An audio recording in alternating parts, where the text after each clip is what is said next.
दोस्तों 17 फरवरी दिन मंगलवार को लगने जा रहा है साल 2026 का पहला और सबसे लंबा सूर्य ग्रहण, यानी कि महाशिवरात्रि के ठीक 2 दिन के बाद ही ये सूर्य ग्रहण हम सभी को देखने को मिलेगा। लेकिन ये सूर्य ग्रहण भारत में किस समय दिखाई देगा और कब इसका समापन होगा, सूतक काल कब से कब तक मान्य रहेगा, गर्भवती महिलाओं को इस दौरान क्या कुछ विशेष सावधानियां बरतने की आवश्यकता है, क्योंकि इसके ठीक 15 दिन के बाद ही 3 मार्च होली के दिन भी हम सभी को चंद्र ग्रहण देखने को मिलेगा। तो 2 बड़े ग्रहणों के बीच में हमारे जीवन पर इसका क्या प्रभाव पड़ेगा, इससे हमें कैसे बचना है, क्योंकि इसका प्रभाव केवल हमारी कुंडली पर ही नहीं बल्कि हमारी किस्मत पर भी इसका गहन प्रभाव पड़ने वाला है। तो ऐसे में आज की इस वीडियो में संपूर्ण जानकारी आप सभी को बताऊंगी कि इस सूर्य ग्रहण के दौरान गर्भवती महिलाओं को ऐसा क्या कुछ विशेष करना होगा जिससे कि उनके होने वाले शिशु पर इस सूर्य ग्रहण का बिल्कुल भी प्रभाव ना पड़ पाए,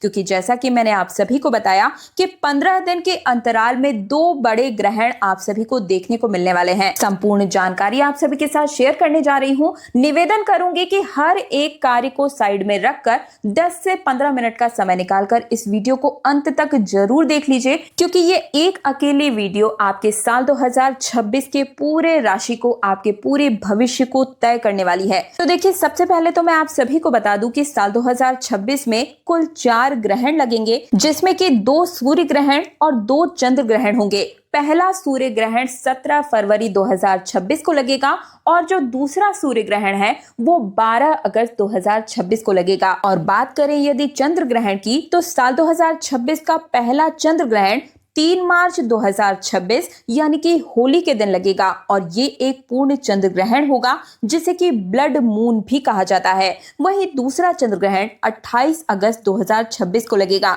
देखा जाए तो 15 दिन के अंतराल में हमें इस साल 2 ग्रहण मिलेंगे, यानी कि 17 फरवरी को लगेगा सूर्य ग्रहण, उसके ठीक 15 दिन के बाद 3 मार्च को हमें चंद्र ग्रहण देखने को मिलेगा और इसी प्रकार से अगस्त के महीने में भी 2 बड़े ग्रहण देखने को मिलेंगे, 12 अगस्त को और इसके ठीक 15 दिन के बाद में 28 अगस्त 2026 को भी चंद्र ग्रहण देखने को मिलेगा। तो चलिए अब जान लेते हैं साल 2026 के पहले सूर्य ग्रहण से जुड़ी हुई संपूर्ण जानकारी। इस वीडियो में मैं आपको न केवल ग्रहण का सही समय बताऊंगी, बल्कि इस ग्रहण काल के दौरान आप सभी को क्या करना है, क्या नहीं करना है, साथ ही गर्भवती महिलाओं को क्या कुछ सावधानियां बरतनी है, क्या कुछ विशेष उपाय करने हैं, ये भी बताऊंगी। साथ ही कुछ 5 ऐसी भाग्यशाली राशियां हैं जो आप सभी के लिए इन दोनों ग्रहण के बीच का जो अंतराल है, 15 दिन का जो समय है, किन राशियों पर इनका बेहद अच्छा प्रभाव देखने को मिलेगा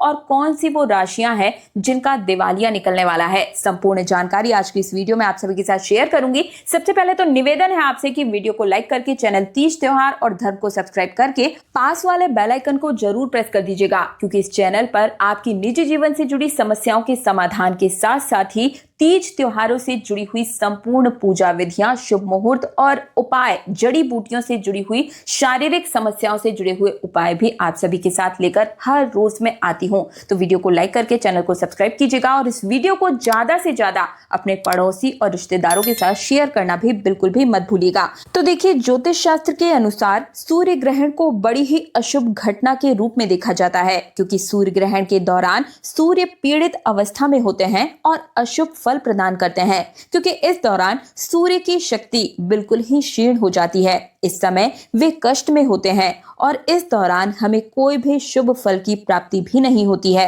इस समय हमें बिल्कुल भी शुभ कार्यों को करने की मनाही होती है। खास तौर पर कोई भी शुभ कार्य सूर्य ग्रहण के दौरान हमें नहीं करना चाहिए। सूर्य ग्रहण तब लगता है जब चंद्रमा पृथ्वी और सूर्य के बीच से गुजरती है और पृथ्वी पर अपनी छाया डालती है, जिससे सूर्य की रोशनी पूरी तरह या फिर आंशिक रूप से बाधित हो जाती है। ये घटना केवल अमावस्या तिथि के दिन ही होती है और जब चंद्रमा सूर्य के कुछ हिस्से को ढकता है तो इसे आंशिक सूर्य ग्रहण कहा जाता है, और जब चंद्रमा सूर्य को पूरी तरह से ढक लेता है, जिसे कि एक पूर्ण ग्रहण कहा जाता है या फिर पूर्ण सूर्य ग्रहण कहा जाता है। आप सभी को बता दूं कि साल 2026 का ये पहला सूर्य ग्रहण, जो कि 17 फरवरी दिन मंगलवार को लगने जा रहा है, ये एक वलयाकार सूर्य ग्रहण होगा। वलयाकार सूर्य ग्रहण में जब चंद्रमा पृथ्वी के काफी दूर रहते हुए भी पृथ्वी और सूर्य के बीच आ जाता है, अर्थात चंद्रमा सूर्य को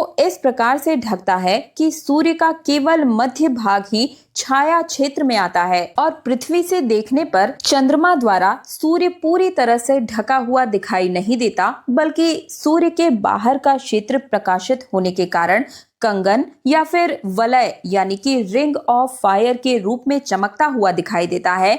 तो इसी को सूर्य ग्रहण का वलयाकार सूर्य ग्रहण कहा जाता है। तो देखिए, फागुन मास के कृष्ण पक्ष की अमावस्या को लगने वाला साल का ये पहला सूर्य ग्रहण 17 फरवरी को कुल 4 घंटे की अवधि तक चलने वाला है। आपको बता दें कि 17 फरवरी को लगने वाला ये सूर्य ग्रहण काफी लंबा ग्रहण होगा, यानी कि लगभग 4 घंटे तक चलेगा। ये एक वलयाकार सूर्य ग्रहण तो होगा ही, साथ ही 17 फरवरी को ये सूर्य ग्रहण करीब 96% भाग जो है चंद्रमा से पूर्ण रूप से ढक जाएगा। इस दिन सूर्य आग के छल्ले जैसा दिखाई देगा, यानी कि रिंग ऑफ फायर के रूप में नजर आएगा। इस नजारे को 2 मिनट 20 सेकंड तक देखा जा सकेगा। ये काफी प्रभावशाली भी रहेगा, लेकिन ये सूर्य ग्रहण का सबसे अधिक प्रभाव कुंभ राशि वालों पर देखने को मिलेगा। कुंभ राशि वालों के लिए कुछ खास उपाय भी इस वीडियो के अंत में आप सभी को बताऊंगी। सबसे पहले जान लेते हैं कि ये कब शुरू होगा और कब इसका समापन होगा, यानी कि इसका सही समय क्या है। तो देखिए, 17 फरवरी को लगने वाला ये सूर्य ग्रहण दोपहर 3:26 पर लग जाएगा और ये सूर्य ग्रहण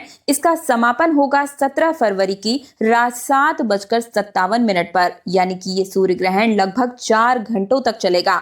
बात करें ये सूर्य ग्रहण कहां पर दिखाई देगा, तो देखिए, ये सूर्य ग्रहण दक्षिणी अमेरिका, अर्जेंटीना, चिली, दक्षिणी Africa, Antarctica, Mauritius, Tanzania, Zimbabwe, Hind महासागर और प्रशांत महासागर में देखा जा सकेगा। लेकिन 17 फरवरी को लगने वाला ये सूर्य ग्रहण भारत में दिखाई नहीं देगा। भारतीय निवासियों के लिए ये खगोलीय घटना अदृश्य रहेगी, क्योंकि ये ग्रहण भारत में देखा नहीं जा सकेगा। लेकिन इसका अर्थ ये बिल्कुल भी नहीं है कि ग्रहण नहीं लगेगा तो इसका हमारी कुंडली पर प्रभाव नहीं पड़ेगा या फिर गर्भवती महिलाओं पर इसका असर देखने को नहीं मिलेगा। जैसा कि मैंने आप सभी को बताया कि ये सूर्य ग्रहण कुंभ राशि में लगने जा रहा है और इसका हम सभी की 12 की 12 राशियों पर असर देखने को मिलेगा, क्योंकि साल 2026 के ये जो पहले 2 ग्रहण हैं 15 दिन के अंतराल में ही पड़ने जा रहे हैं। तो ऐसे में आप सभी को अपने राशि के अनुकूल उपाय भी करने हैं और गर्भवती महिलाओं को भी इस दौरान खास जो सावधानियां हैं वो बरतने की आवश्यकता है, उपाय करने की आवश्यकता है, क्योंकि सूर्य हमारा अपना है और इसका प्रभाव भी हम सभी पर पड़ेगा। ऐसे में भले ही ये ग्रहण भारत में दिखाई ना दे और इसका सूतक काल भी भारत में मान्य ना हो, लेकिन फिर भी हम सभी को सावधानियां बरतने की बेहद आवश्यकता है। इस समय नकारात्मक ऊर्जा अपने चरम सीमा पर होती है और जिन देशों में ये सूर्य ग्रहण देखा जा सकेगा, वहां पर सूर्य ग्रहण के सूतक काल की शुरुआत ग्रहण शुरू होने से ठीक 12 घंटे पहले ही हो जाएगी और इन सभी स्थानों पर ग्रहण व सूतक से जुड़े हुए संपूर्ण नियमों का पालन करना भी आवश्यक होगा। खासकर गर्भवती महिलाएं, उन्हें इस सूर्य ग्रहण के समय खासकर सावधानियां बरतनी ही होंगी, चाहे वो भारत में रहती हो या फिर किसी भी देश में रहती हो। आपको बता दें कि शास्त्र कहते हैं कि सूर्य ग्रहण को अशुभ घटना माना गया है, जिनका नकारात्मक प्रभाव सभी लोगों पर पड़ता ही पड़ता है और यही वजह है कि इस समय शुभ कार्य वर्जित माने गए हैं।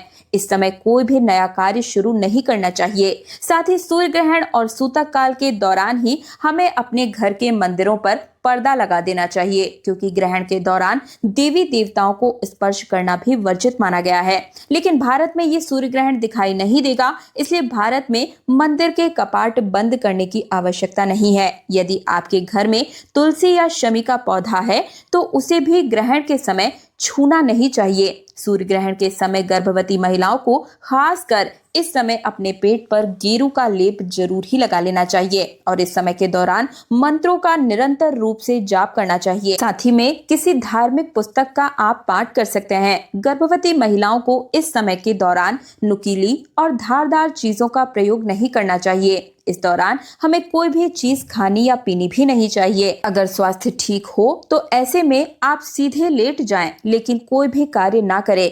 इस समय केवल मंत्रों का उच्चारण ही कीजिएगा। और ग्रहण के समय गर्भवती महिलाओं को किसी भी बात की टेंशन नहीं लेनी है।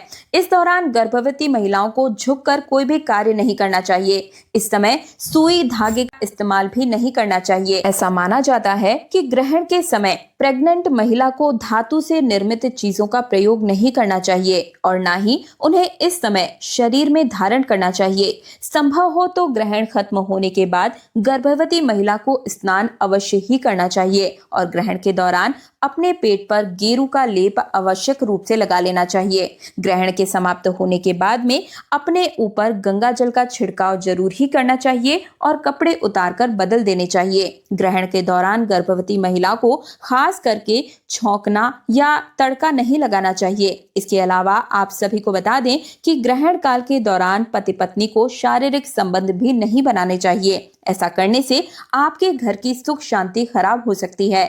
यदि आपकी कुंडली में कोई दोष है तो इस समय ग्रहण के दौरान आप घर के बाहर बिल्कुल भी ना निकलें। खासकर जिनकी कुंडली में राहु या केतु का प्रभाव ज्यादा हो तो आपको बता दें कि ग्रहण के दौरान तेल मालिश भी हमें नहीं करनी चाहिए। ऐसा करने से त्वचा संबंधी रोगों का सामना करना पड़ सकता है। दोस्तों, ग्रहण के समय तुलसी के पत्तों का विशेष महत्व होता है।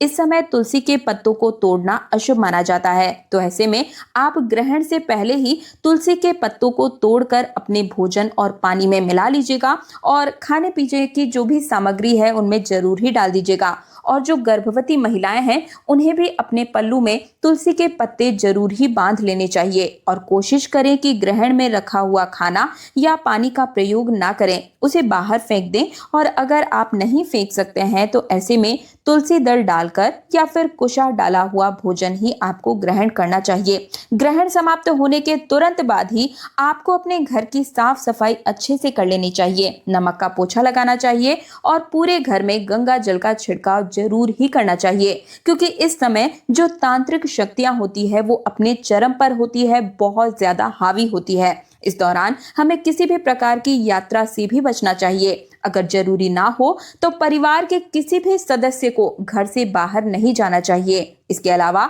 आप सभी को बताना चाहूंगी कि इस दौरान हमें कुछ खास बातों का जरूर ही ध्यान रखना चाहिए, क्योंकि सूर्य ग्रहण का नकारात्मक प्रभाव हम सभी लोगों के जीवन पर देखने को मिलता ही मिलता है। ध्यान रखें कि सूर्य ग्रहण के दौरान बालों में तेल नहीं लगाना चाहिए, भोजन नहीं करना चाहिए, पानी नहीं पीना चाहिए, सोना भी नहीं चाहिए, बाल बनवाना आदि अन्य प्रकार के कार्यों को बिल्कुल ही वर्जित माना गया है। इस दौरान कपड़े धोना, बर्तन धोना, खाना बनाना या फिर ताला खोलना या फिर दंत मंजन करने की भी मनाही होती है।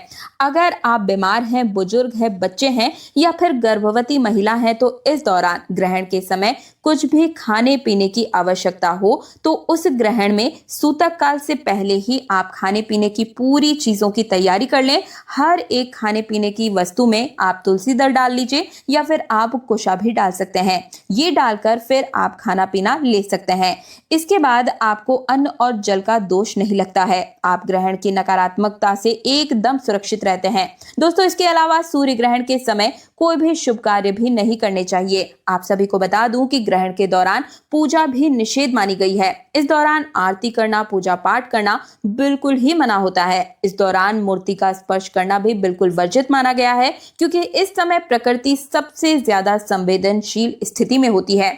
यही कारण है कि इस दौरान पेड़ पौधे, फूल पत्ते तोड़ना भी बिल्कुल मना होता है। शास्त्रों के अनुसार सूर्य ग्रहण के दौरान नाखून काटना, बाल काटना, दाढ़ी बनाना अशुभ माना गया है। आप ग्रहण काल के समय मांस, मछली, मदिरा आदि का सेवन भी ना करें। ग्रहण की अवधि में ये सब चीजें बिल्कुल ही खाना मना ही होती है। सिगरेट पीना, शराब पीना, नशीले पदार्थों का सेवन करना भी आपको इस समय बचना चाहिए। इसी के साथ ग्रहण काल के समय किसी दूसरे को दिया हुआ अन्न भी नहीं खाना चाहिए। उतरा हुआ वस्त्र भी नहीं पहनना चाहिए, क्योंकि इससे उनका भार जो है वो हमारे ऊपर चढ़ जाता है। या फिर 12 वर्षों का जो पुण्य है वो हमारा नष्ट हो जाता है। एक बात का और ध्यान रखिएगा कि ग्रहण काल के दौरान बाहर का खाना खाने से भी हमें बचना चाहिए। इस दौरान सोना भी नहीं चाहिए, लेकिन गर्भवती महिला या बूढ़े बच्चे अगर हैं तो नियमों का पालन ना कर पाए तो ऐसे में आप सीधे लेट जाएं और ईश्वर का ध्यान और मंत्रों का जाप करते रहें। ग्रहण के समय लड़ाई झगड़ा भी नहीं करना चाहिए और इस दौरान झूठ कपट बुरे विचारों से परहेज करना चाहिए। सूर्य ग्रहण के दौरान आप सूर्य के मंत्रों का जाप कर सकते हैं। एक मंत्र मैं आप सभी को बता रही हूँ, इसे बच्चा बूढ़ा कोई भी बोल सकता है। आप इस मंत्र का जाप कर सकते हैं। मंत्र है ओम सूर्याय नमः, ओम भास्कराय नमः। ग्रहण काल के दौरान आप इस मंत्र का जाप करते रहें और जैसे ही ग्रहण समाप्त हो आप गंगा जल डालकर स्नान अवश्य ही करें और पूरे घर में नमक का पोछा जरूर ही लगा लें। गंगा जल का छिड़काव भी घर के हर एक कोने में घर के मंदिर में जरूर ही कीजिएगा। ग्रहण के समाप्त होने के बाद में आप सभी जितना हो सके दान दक्षिणा अवश्य रूप से ही करना चाहिए। आप किसी जरूरतमंद को, गरीब या ब्राह्मण को लाल वस्तुओं का जितना हो सके दान कीजिएगा। धन वस्त्र का दान आप कर सकते हैं, इससे कई गुना पुण्यों की प्राप्ति होती है और आपके जो बुरे कर्म है वो भी कटते हैं। चलिए अब जान लेते हैं कि सूर्य ग्रहण के दौरान किन उपायों को करने से जीवन के हर एक प्रकार के कार्यों में हमें सफलता मिलेगी और अपने हर एक प्रकार के कष्टों से हम कैसे मुक्ति पा सकते हैं, अपनी मनवांछित इच्छाओं को कैसे पूर्ण करवा सकते हैं। तो देखिए, इस दौरान प्रकृति बहुत ज्यादा संवेदनशील होती है। इस दौरान किया गया कोई भी उपाय कभी विफल या निष्फल नहीं जाता है। इस समय आप धन लाभ के लिए श्री सूक्त का पाठ करें, इससे धन में तरक्की होती है, बरकत होती है, घर में पैसे रुपए की बरकत आती है। आपके घर में पैसे रुपए से जुड़ी हुई जितनी भी समस्याएं हैं, वो जो भी ब्लॉकेज हैं, जीवन में कुंडली में जो दोष चल रहे हैं, उनसे आपको मुक्ति मिलती है और आपके जो बंद दरवाजे हैं वो खुलते हुए नजर आते हैं। सुख समृद्धि भी आती है और ग्रहण के समाप्त होने के बाद इस दिन आप सभी को गौ माता को गुड़ और रोटी में थोड़ा सा घी और काले तिल डालकर जरूर ही खिला देने हैं। इससे घर में सुख शांति की प्राप्ति होगी और साथ ही में नजर दोष की समस्या से भी आपको मुक्ति मिल जाती है। काले तिल और सरसों के तेल का दीपक इस दिन पीपल वृक्ष के नीचे जरूर ही जलाइएगा। इससे आपके जीवन में जितनी भी नजर दोष की समस्या है, चाहे वो नजर आपके ऊपर कहीं से भी लगी हो या आपके पैसे रुपए पर लगी हो, घर पर लगी हो, आपके ऊपर लगी हो, हर एक प्रकार की समस्या के समाधान के लिए इस दिन सरसों के तेल का दीपक अनिवार्य रूप से आप सभी जलाइएगा। इससे आपको हर समस्या से भी मुक्ति मिल जाएगी। अगर आपकी कुंडली में सूर्य नीच दशा में है या फिर मांगलिक दोष लगा हुआ है, तो ऐसे में अगर शनि दोष की समस्या है तो इससे निवारण के लिए इस समय आपको सूर्य के मंत्रों का जाप जरूर ही करना चाहिए। चांदी के बर्तन में दूध भरकर शिवलिंग पर अर्पित करें और इसके बाद में सूर्य भगवान को जल चढ़ाएं। स्वास्थ्य लाभ हेतु परिवार में कोई भी बहुत ज्यादा बीमार पड़ा हो तो ग्रहण समाप्त होने के बाद में तुलसी दल डालकर गंगा जल से आपको स्नान करना चाहिए और भगवान विष्णु का ध्यान करें। नौकरी और व्यापार में वृद्धि के लिए, सरकारी नौकरी की प्राप्ति के लिए या फिर कोई भी दूसरी नौकरी में अगर आपको प्रमोशन चाहिए तो ऐसे में आप सभी सूर्य ग्रहण की समाप्ति के बाद में तुलसी माता के सामने एक शुद्ध घी का दीपक जलाकर उसके अंदर थोड़ी सी अक्षत और रोली जरूर ही डाल दीजिएगा और इसके बाद तुरंत ही आपकी नौकरी हो या व्यापार हो, उसमें जो दुविधा आई हुई है उससे आपको बिल्कुल ही निजात मिल जाएगी। और अब जान लेते हैं 17 फरवरी के दिन आपका राशि फल क्या कहता है। मैं यहाँ पर कुल 4 राशियों के बारे में बताऊंगी। आपकी राशि के अनुकूल अगर आपको अलग से उपाय जानना है तो कमेंट सेक्शन में आप सभी मुझे अपना नाम, डेट ऑफ बर्थ, स्थान और राशि लिख भेजिए। आपके अनुकूल जो अलग से उपाय बनता पड़ेगा वो मैं आप सभी को कमेंट सेक्शन में रिप्लाई के माध्यम से ही बता दूंगी। तो देखिए, इस सूर्य ग्रहण का सबसे पहला जो प्रभाव देखने को मिलेगा वो है सिंह राशि के ऊपर। सिंह राशि में ग्रहण का सबसे अधिक असर भी पड़ेगा क्योंकि सूर्य जो है वो सिंह राशि के स्वामी है। आत्मविश्वास में इससे कमी आएगी, आप में मानसिक भ्रम पैदा हो सकता है।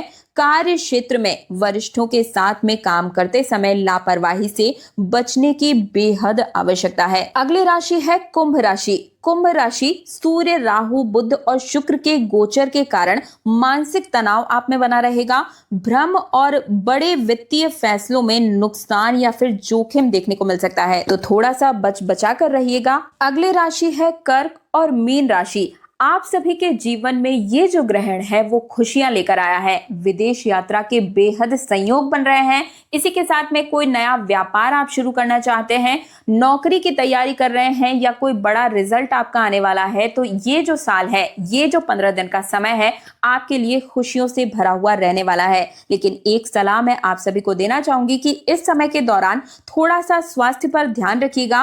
बेवजह किसी पर भी आंख बंद करके भरोसा मत कीजिएगा। अन्य राशियों में मेष है, मिथुन है, तुला है, धनु जैसी जो कुछ भी राशियां बची हुई हैं, इन सभी के लिए ये जो समय है बहुत ही अच्छा रहने वाला है। इसमें आर्थिक लाभ भी होंगे। रुके हुए आपके जो भी कार्य है वो पूर्ण होने की पूरी पूरी संभावना है। ग्रहण काल के दौरान आप सभी मंत्रों का जाप करते रहिएगा और इसके अलावा अपने डेट ऑफ बर्थ के हिसाब से जो उपाय आपको जानना है, उसके लिए आप सभी मुझे कमेंट सेक्शन में अपना नाम, डेट ऑफ बर्थ, स्थान और राशि लिखिए। अलग से उपाय जो बनता पड़ेगा वो मैं आपको रिप्लाई के माध्यम से ही बता दूंगी। ये जानकारी ज्यादा से ज्यादा लोगों तक शेयर करना बिल्कुल मत भूलिएगा, क्योंकि ये वीडियो आपके आने वाले 2026 के पूरे भविष्य को तय करने वाली है। ज्यादा से ज्यादा वीडियो को शेयर कीजिएगा, वीडियो को लाइक कीजिएगा, चैनल तीज त्योहार और धर्म को सब्सक्राइब करके पास वाले बेल आइकन को जरूर प्रेस कीजिएगा, क्योंकि आने वाले 15 दिन के बाद में जब 3 मार्च को ग्रहण लगेगा तो उस दिन मैं आप सभी को बताऊंगी कि इन पिछले 15 दिनों में आप सभी के जीवन में क्या कुछ विशेष घटित हुआ है और अगर कुछ चीजें अगर बिगड़ गई है तो उनसे ऊपर कैसे आना है।